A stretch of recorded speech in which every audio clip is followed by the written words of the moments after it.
I shall let you talk to the noble straight away. This is the first car in the Autosport Tour. Go. Very definitely a noble, because it says the noble on the front. So how far are you come from, sir? From Newton Abbot. Okay, not too far away then. We do a lot of runs up to Haynes, so we know the area quite well. So. Okay, so tell me about the car. What size engine have we got here? It's a Noble M12 GTO 3R. It's running actually an M15 model engine that was never really put into production, but it was taken when the car was swapped with engine. So it's 400 horsepower, 400 pound-foot of torque, 0 to 60 in 3.4 seconds, something like that. No ABS, no traction, all down to the driver. All down to the driver. It's the driver's car. How long you owned it? About 2 years. About 2 years now. Only 2 years. I mean, what year's the car though? So 2003. Okay, so you're what, second, third, fourth owner? About third owner. It's got 20,000 miles on the clock. So. But you look as if you enjoy it, so you're not going to sell it soon, are you? No, it's staying. Okay, well, thank you so much for coming. Lovely to see you. You should see the grin on the girl's face. Yeah. Right, my turn, and guess what? It's an Audi. It's an Audi R8. My turn. It's an Audi R8 with the V10 engine as well.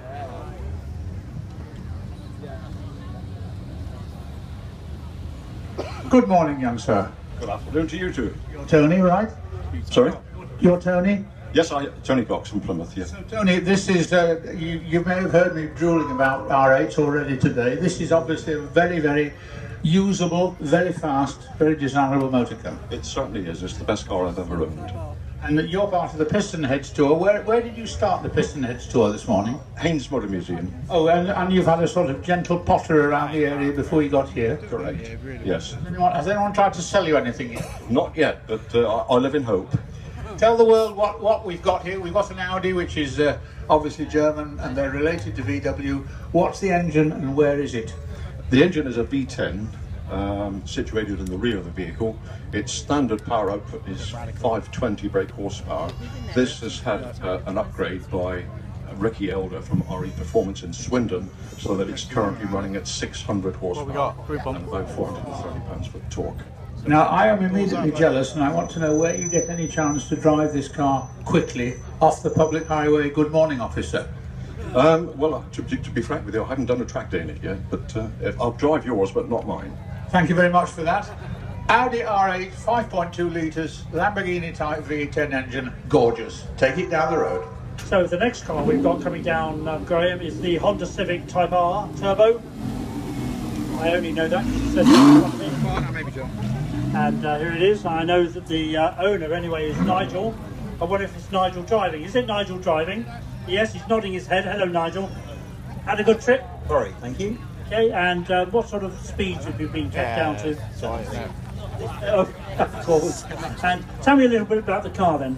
Front wheel drive, pushing about 335 brake, 2 litre turbocharge. Very nice. Very nice, yeah. And in fact, I'm terribly impressed, Graham. Terribly impressed how everybody knows what the brake horsepower of the car is and the CC, how many pistons it's got. It's amazing. And it's also amazing that they also remember that the national speed limit is 70 miles an hour and they've never gone quicker. Absolutely not. And what about the fin on the back? Does that help? It does help massively, yes. It's not just affectation. It's not. No. No, I'm sure it's not. Hello there, sir. You look anyway. You're both smiling. You look as if you've enjoyed yourselves. Thank you so much for coming today. Thank you. If I raided my pension fund, I could just about afford one of those, and I can tell you they're jolly exciting. Now then, this is a West Country car because this is a Marcos, so I'm going to claim it as a West Country car, and I'm sure the owner will be delighted to agree with that. Give me the exact model of Marcos it is. It's a Marcos Mantis GT. Is the GT the bit that matters? Oh, very much so. Go on, tell me a bit more. Well, it's got 1 or 2 horsepower. And how long have you... Well, first of all, Marcos is, as you realise, all the spectators, they're ageless. This could have been built 40 years ago, or it could have been built last week. When was it built? This is the last car out of the factory, and it was built in 2000. Okay, so good. And so why do you have the luck to own it, the last one? Oh, I just think being a naughty lad, mostly. And so what engine have we got up front? I think I'm going to guess, but not put my foot in it by getting it wrong. What have you got up front? You mean underneath the bonnet? Yeah, I'll keep it clean. It's a 4.6 litre quad cam Mustang engine. Oh, a Mustang engine. Yes. So what happens, let's hope to God it never does go wrong, but what happens when you need help for an American engine? What happens what? What happens when you need help, when you need bits for an American engine? Yeah, you shop in America a lot. And you're used to it by the sound of it. I'm well used to it. Marcos of the year 2000, go and enjoy. One of the last Marcoses ever made in the West Country, somewhere near, I don't know where, somewhere near Westbury? Yes. Somewhere near Westbury, right. Yeah. This is the Radical RXC with the doors up. Is that Hubert? Hello, Hubert. Morning. Morning, and you've enjoyed yourselves. Fantastic drive here.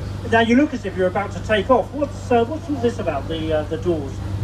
I think it could take off in theory. The downforce is about 1,000 kilograms. So I mean, this is very similar to the big. Can you back up? Hello. Oh, I like the way you change gear there. You just press the button to change gear. Wonderful. But of course, this is so much like the Gullwing Mercedes. I mean, do people compare it with the Gullwing all the time, I suppose? I'd say slightly different. It's a faster car than the Gullwing. Maybe not as pretty. Yeah, well said, sir. Well said. More purposeful. More purposeful, yeah. Okay, but so do you use it for competition work? No, I'm just mainly a road driver around here. Okay, so it's a road driver, yeah. Very much a road car. Sorry, ladies and gentlemen, you can't quite hear him, only because the engine at the back there is making a delightful noise. Now, what about the fin on the back? That actually works, does it? I always wonder about these things. It's all about downforce, and it is phenomenally quick because of that. Okay, and what's the maximum speed? Just tell us. I have no idea. It's that fast, you've no idea. Wonderful. Okay, so thanks so much for coming. And ladies and gentlemen, these cars will be on display, and just ask the drivers any questions you wish about them, and they'll be happy to oblige, won't you? Thank you. Well, coming up next, I'm fairly confident we have a Mitsubishi Evo. Don't go far. Yeah, you talk to me. You can go, well, you've got another 50 yards to go quickly. This is a Mitsubishi Evo number 10, did I see? Yeah, it is. Which means it's nearly as old as you are. Oh, a little bit younger. So why does a girl like, and this, by the way, is not a sort of 15-year-old trout with a mustache. She's a pretty girl. What are you doing driving what I can only describe as a man's car? Well, I now work for Mitsubishi, and we've always had them, and basically my dad went to buy a new truck 8 years ago, and I saw one of these and I said one day I'll have one, and now I've got one. So tell me, okay, what's the attraction of this tour? I mean, tell the world what Pistonheads means to you, because I contribute to the website as well. Well, it's meeting different people with different cars, and you get to see what everyone else is driving. Basically, we all have, you know, cars and things like that, and it's just going into like a bigger community. So does this count as a daily driver, or is this just a weekend toy for you? Bit of both, really. Bit of both? Yeah, well, my partner drives it to work sometimes. And I noticed he had a silly smile on his face as well. yeah. So good, nice to see it. One of the last of the Evo Mitsubishis. What year did you say it was? What year? 2008. So this is 9 years old. Doesn't look it, looks marvellous.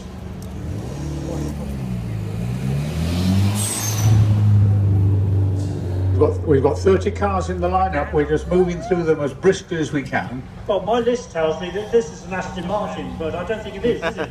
It's a Saab. You can't call it an Aston Martin. You're 12, you're number 12. Okay, so tell me about your Saab. It's one of 200 produced in 1980 for the original Stick Bonkers to drive. They had to produce a road version of the rally car, and this is the road version of his rally car. Okay, this is the road version.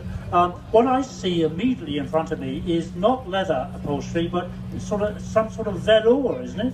Yes, very 80s, isn't it? Well, isn't it just? But it's in massively wonderful condition, I must say. Well, yes, the driver's seat is heated as well, so I've actually made that.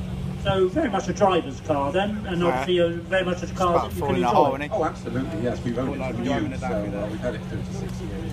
56 years. 36 years, and you've had it brand new. You walked into the showroom and... Indeed, we went into our Honda Civic and came out with a Saab 99 Turbo. As everybody does. Okay, well, thank you so much for coming. Bye-bye. I've had to take advice from the audience now as to what colour to call this. Yes, it's a Lamborghini. Yes, it's making all the right noises. And the steering wheel's on my side of the car.